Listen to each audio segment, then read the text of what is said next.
Hello. Sir Bong, pinipilit po ng principal namin, 8 hours daw talaga ang sabihin, ang pasok ng guro, ang stay ng guro, no? Sa paaralan. Yan daw po kasi yung sabi kasi daw po yung mga guro ay katulad din ng mga empleyado ng ibang government agency. Totoo yun. Empleyado din naman tayo, yes, ng gobyerno. Diba?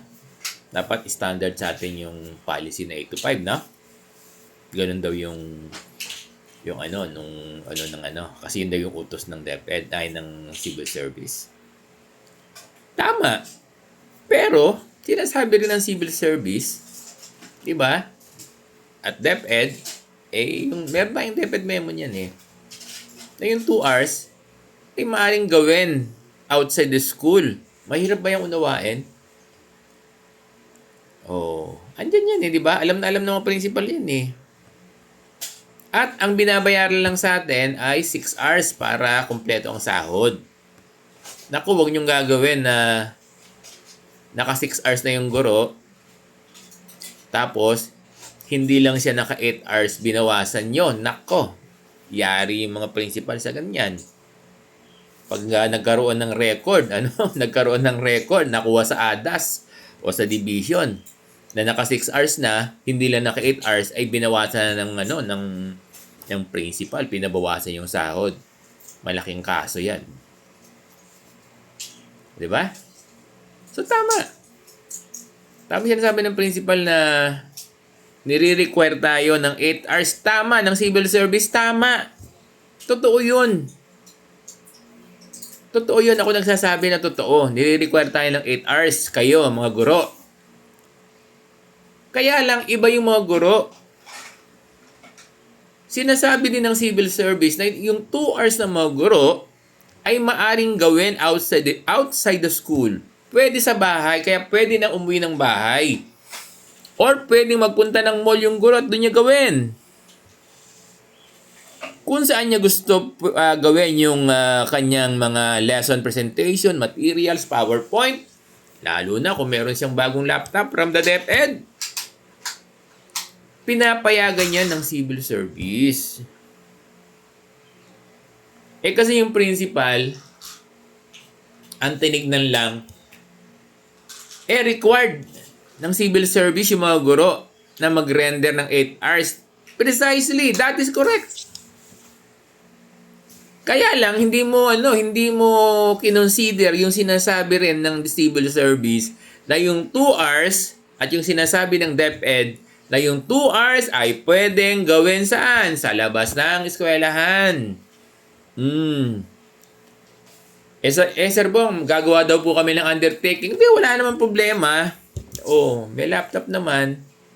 Sir Bong, dapat daw po paglabas namin, i-indicate namin doon kung saan kami, yung whereabouts namin, saan namin ano naman problema? Yes. Yan ang compliance sa mga guro. Gusto mong gawin sa bahay, yan. Wala naman problema. Tapos yata sa DTR, wala namang problema doon. Ngayon, kung gusto ng mga guro, sa school na lang mag-stay for the 2 hours na to complete the 8 hours, okay lang. Kaya lang ako, hindi ko encourage yan, Lalo ngayon, wala naman kayong classroom. Wala kayong classroom. Sabihin, marami kaming mga mga faculty rooms, quarters. Yung malalaking school meron. Paano yung mga maliliit na school kung hindi nyo pa pauwiin yung mga guro nyo after 6 hours? Di ba? Paano yung mga... nga pala, single shift kayo, Single shift nga pala kayo, sorry. So, kung hindi nyo pa pauwiin, hindi kakain pa yan ng kuryente. Di ba? Lalo ngayon, ang taas ng kuryente ngayon. Kaya kung hindi nyo pa pauwiin yung mga guro nyo after 6, ibig sabihin, kung hindi nyo i-allow na sa bahay na lang nila gawin yung kanilang mga PowerPoint, kung nagbukas lahat ng laptop yan, Eh, wala naman po kami laptop. Yun lang. Electric pan ilaw. Gumastos pa ang school. Samantala mga katipid. Eh, kasi pwede naman gawin sa bahay. Di ba? Ulitin ko. Hindi ko galit. Sir Bong, sabi po ng principal ko, ang sabi daw po ng civil service ay katulad din tayo ng ibang mga government employee. Diba? Yes! Totoo yun. Tama yun. Na dapat mag-render ng 8 hours. Tama yun. Kaya lang ang problema, hindi binasa ng principal mo na yung 2 hours ay po pwedeng gawin outside the school. Dapat, inintindi niya rin yan. Pinapayagan niya ng civil service. Tingnan nyo, i-invite ako ng civil service ha. Tatanungin ko kung pwede ko sa interviewin ha. Paparinig ko sa inyo ha. Yung sinasabi ko. Ang 6 hours, pag naka 6 hours ang guro, bayad na. Pag nag-render ang guro ng 2 hours sa school, dahil in compliance do sinasabi ng DepEd, hindi naman babayaran yan ng DepEd eh.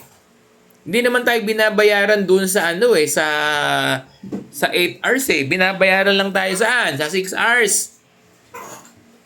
Oo. Eh bakit mo pa i-render sa school? Kung hindi ka naman binabayaran dun sa 2 hours. Eh ang binabayaran lang pala ay yung 6 hours. Ang binabayaran lang ay yung 6 teaching hours. Kaya kung mag-stay ka sa school ng 2 hours, wala namang bayad dyan eh. Bakit ipipilit mo sa mga guro mo na mag-stay dyan? Diba? Kung gusto nilang gamitin sa bahay, pwede yan. Sinasabi yan ng civil service saka ng DepEd. Napakalinaw. Bakit mo ipipilit na yung guro mo mag-stay ng up to 8 hours dyan? Eh, ang bayad lang naman 6 hours. Oh. Eh, hindi. Compliance to ng civil service. Oo. Eh, pag umiiba yung guro, nag-cheat ba siya? Hindi. Doon nga niya gagawin yung yung PowerPoint. Hindi na kumpleto rin yung 2 hours niya. Pag umuwi siya ng bahay, hindi naman niya tinatakasan eh. Yung trabaho niya eh. Kita mo pagdating ng kinabukasan, meron niyang presentation, mas maganda pa. Di ba? So, naintindihan, Sir Bong? Di ako galit.